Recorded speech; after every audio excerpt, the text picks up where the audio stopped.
A Princess of Mars by Edgar Burroughs. Chapter 23. Lost in the Sky. Without effort at concealment, I hastened to the vicinity of our quarters, where I felt sure I should find Kantos Kan. As I neared the building, I became more careful, as I judged, and rightly, that the place would be guarded.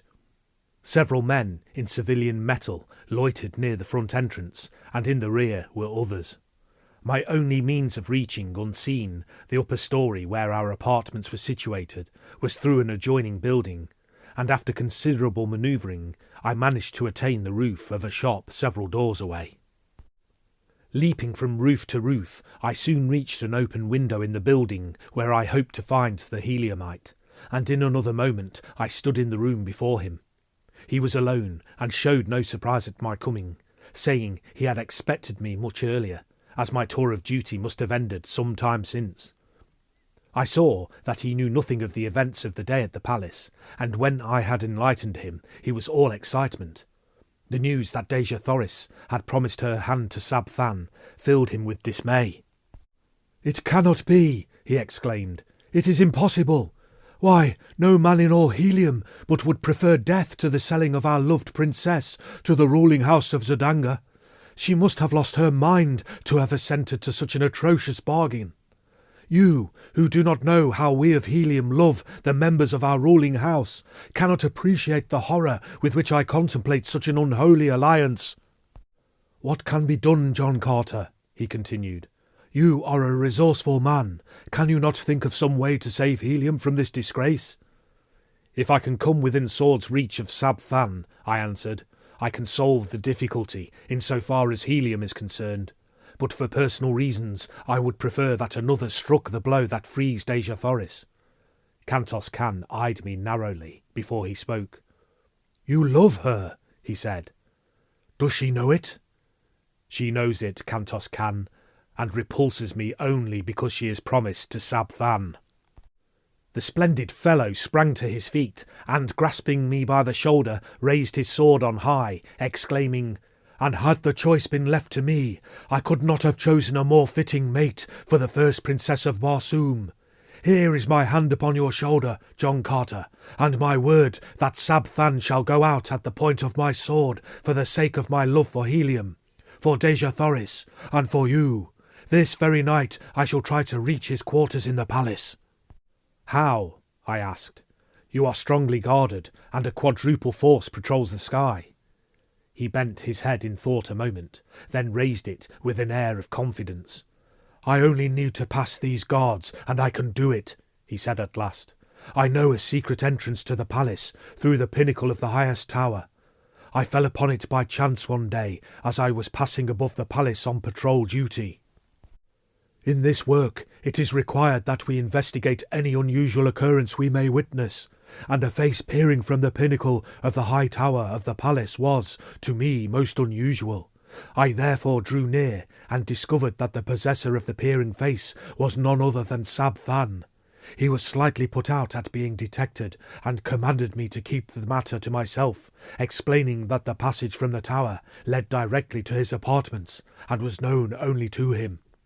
If I can reach the roof of the barracks and get my machine, I can be in Sab-Than's quarter in 5 minutes. But how am I to escape from this building, guarded as you say it is?" "How well are the machine sheds at the barracks guarded?" I asked. "There is usually but one man on duty there at night upon the roof." "Go to the roof of this building, Kantos Kan, and wait me there." Without stopping to explain my plans, I retraced my way to the street and hastened to the barracks. I did not dare to enter the building, filled as it was with members of the Air Scout Squadron, who, in common with all Zodanga, were on the lookout for me.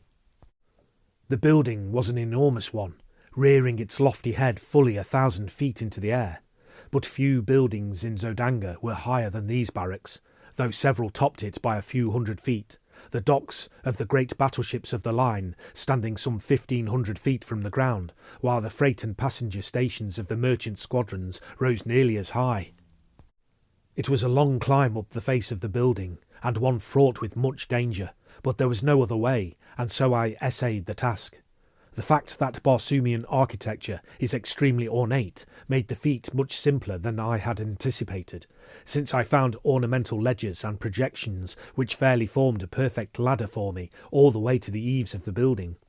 Here I met my first real obstacle. The eaves projected nearly 20 feet from the wall to which I clung, and though I encircled the great building, I could find no opening through them. The top floor was alight and filled with soldiers engaged in the pastimes of their kind.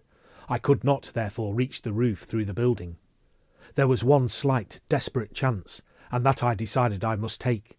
It was for Dejah Thoris, and no man has lived who would not risk 1,000 deaths for such as she.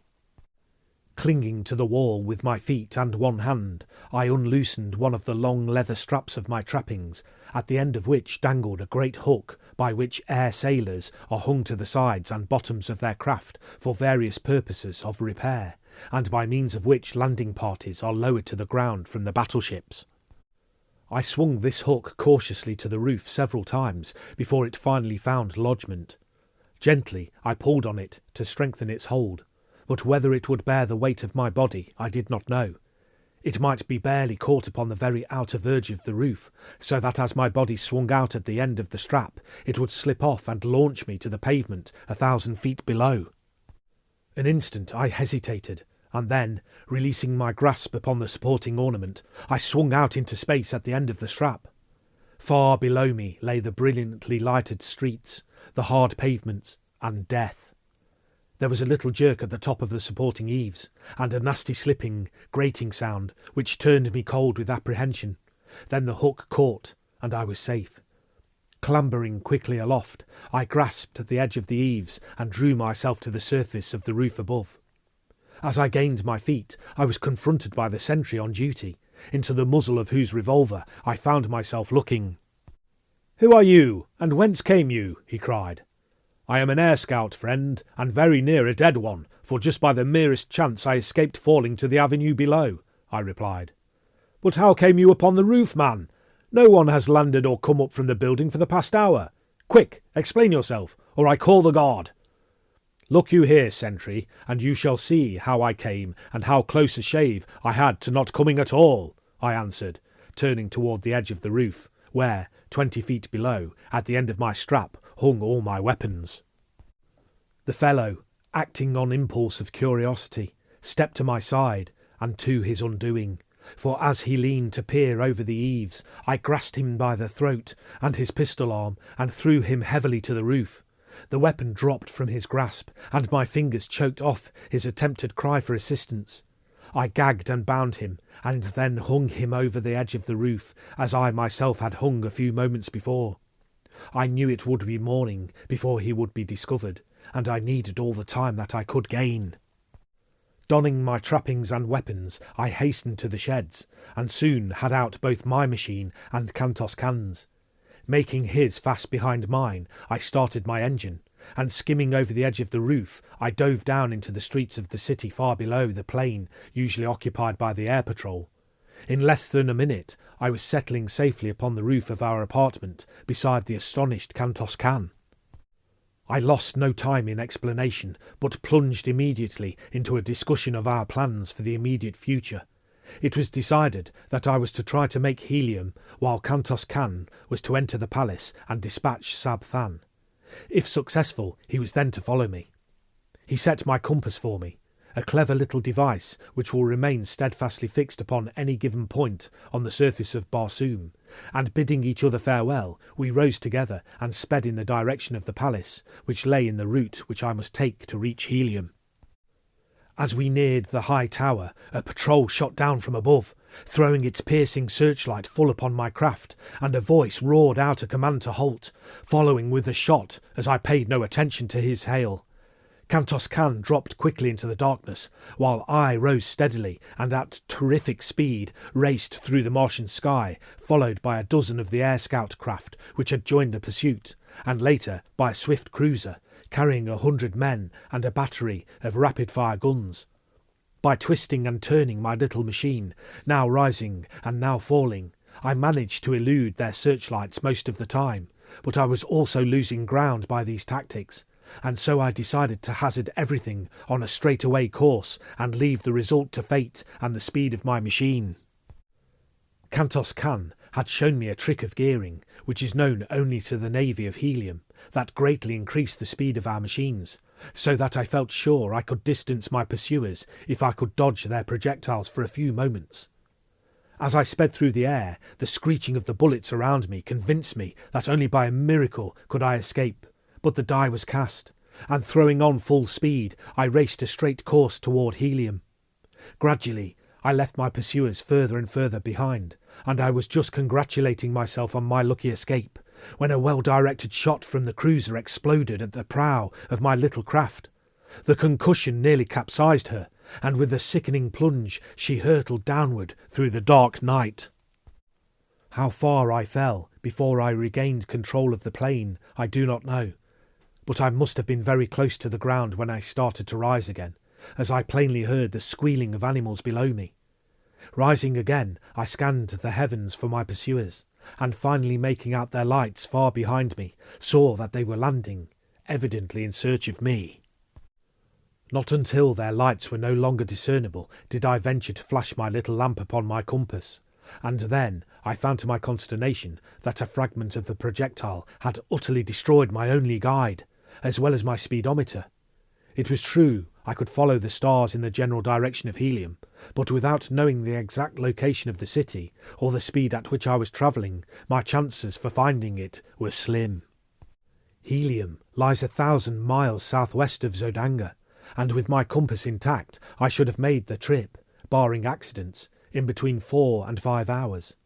As it turned out, however, morning found me speeding over a vast expanse of dead sea bottom after nearly 6 hours of continuous flight at high speed.